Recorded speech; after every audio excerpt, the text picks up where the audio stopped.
Fala Top, tudo bem com você? Sou o professor Giovanni aqui do canal Assim é Fácil, dando início a uma nova série que trata de cinemática vetorial, com o primeiro vídeo de uma série de 10 vídeos. Fique com a vinheta e acompanhe a teoria de hoje.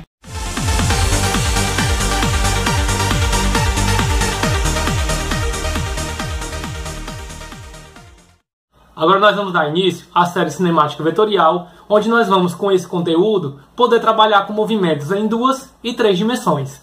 Nessa aula teórica, nós vamos tratar de alguns conceitos que já foram vistos na chamada cinemática escalar, porém com a aplicação de vetores. Se você ainda não assistiu o vídeo teórico referente a vetores, clique no card aqui em cima, assista a teoria e retorne a esse vídeo para que você possa compreender os conceitos da cinemática vetorial. Nessa série, nós trabalharemos com um vídeo teórico e 9 vídeos de uma lista de exercícios que você encontra disponível na descrição desse vídeo.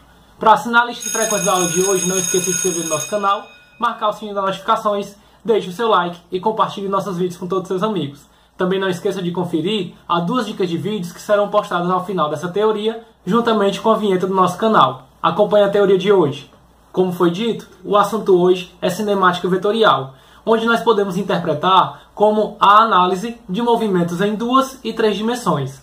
Veja que antes, na chamada cinemática escalar, nós podemos fazer uso dos conceitos de posição, deslocamento, velocidade e aceleração sem a utilização de vetores, pelo fato de os movimentos unidimensionais terem apenas 2 possibilidades de sentido, o a favor da trajetória ou o contrário à trajetória. Então nós podemos substituir a necessidade dos vetores pelos sinais positivo ou negativo. Agora, com o estudo dos movimentos bi- e tridimensionais, essa substituição dos vetores pelos sinais se torna impraticável. Faz-se necessário, então, a análise desses 4 conceitos na forma como eles realmente são, grandezas vetoriais. Vamos então começar agora trabalhando com o primeiro desses conceitos, que é o conceito de posição. Primeira coisa que nós precisamos destacar é que o vetor posição será representado pela letra R, com a setinha em cima, lembrando que ela é uma grandeza vetorial. Para que a gente possa fazer a análise da posição de um corpo, é necessário, antes de mais nada, determinar um sistema de referência, onde nós teríamos, por exemplo, na horizontal, o eixo X, e na vertical, nós teríamos o eixo Y. Veja então que se, por exemplo, a gente estiver analisando o posicionamento de uma partícula, que inicialmente encontra-se em o que eu vou chamar de ponto A, para que a gente possa representar a posição desta partícula de forma vetorial, é necessário relacionar esta posição um vetor, que parte da origem do sistema de referência e vai até o ponto onde a partícula se encontra. Este vetor, portanto, eu vou chamá-lo de vetor RA. Veja que o posicionamento da partícula pode ser representado pelo pau ordenado que localiza esse móvel no nosso plano cartesiano. Este pau ordenado é formado, portanto, pelas coordenadas no eixo X 1, 2, 3 e no eixo Y 1, 2, 3, 4. Que reunindo essas 2 informações, o ponto A tem coordenadas 3 e 4, que nada mais são do que os tamanhos das componentes horizontal e vertical do vetor RA, nos permitindo assim escrever o vetor RA na forma de vetores unitários, como sendo um vetor formado por 3 unidades na horizontal, para a direita, portanto 3i, e o mesmo vetor formado por 3 unidades e o mesmo vetor formado por 4 unidades na vertical para cima, portanto mais 4j. É assim que nós podemos então representar o vetor RA tanto geometricamente, tanto por meio do desenho, como por meio algébrico. Caso esse objeto tenha saído desta posição e tenha se deslocado até uma nova posição, vamos supor que ele tem então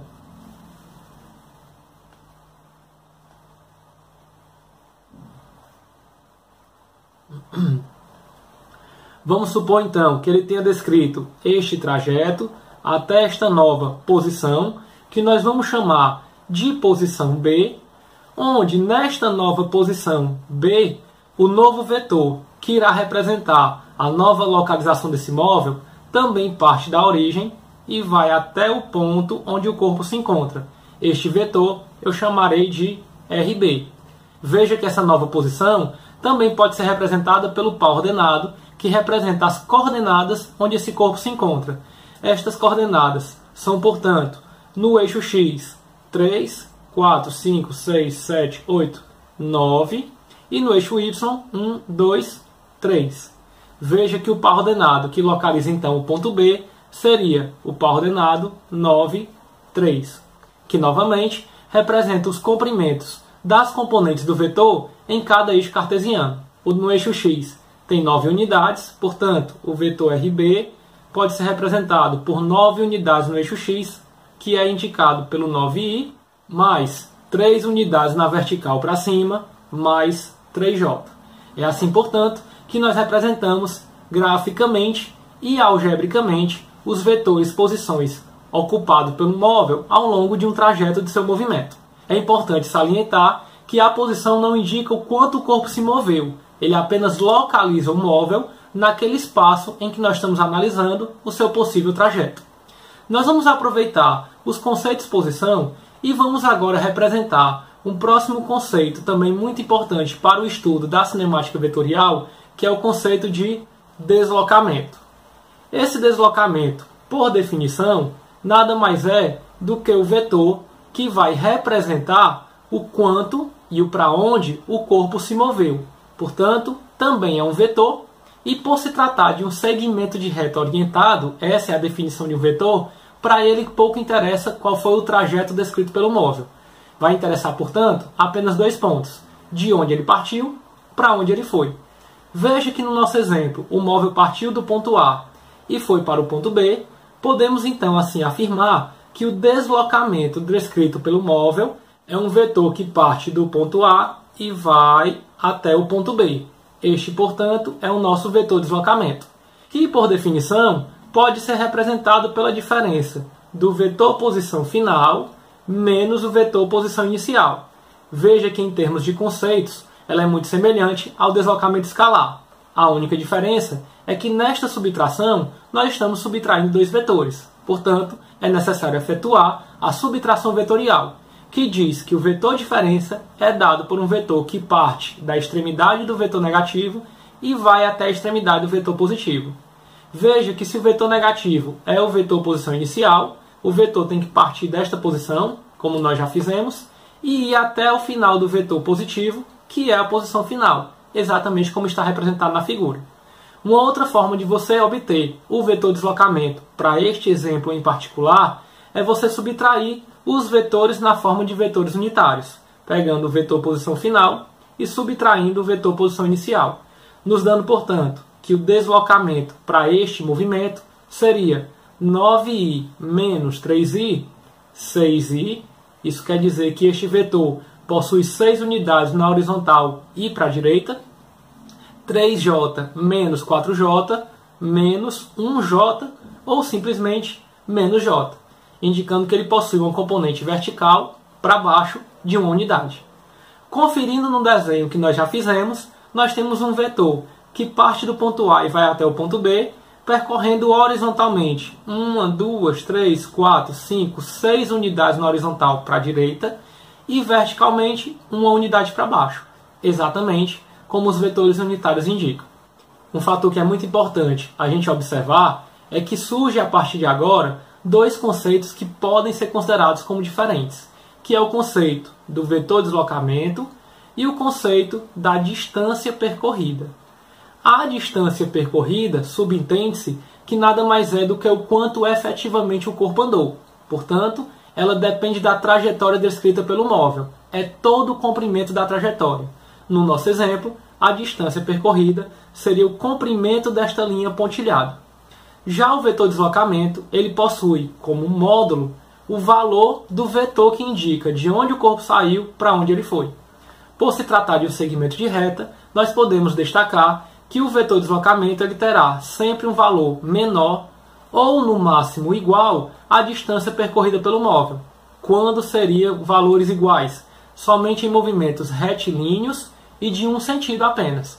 Veja que mesmo que o movimento seja retilíneo e o corpo vá e retorne, nós temos a distância percorrida maior do que o vetor deslocamento. Então esta é a observação que nós podemos fazer diferenciando o módulo do vetor deslocamento com a distância percorrida. Uma outra coisa que nós podemos observar é que o vetor deslocamento, além de ser calculado pela diferença entre os vetores posição, ele também pode ser obtido pela resultante entre vetores de deslocamento sucessivos. Portanto, o deslocamento resultante ele é a soma dos deslocamentos efetuados sucessivamente até que o corpo chegue ao seu ponto de destino. Então nós podemos afirmar que o vetor deslocamento seria a soma do vetor deslocamento 1 somado ao deslocamento 2, somado a quantos deslocamentos ele executou.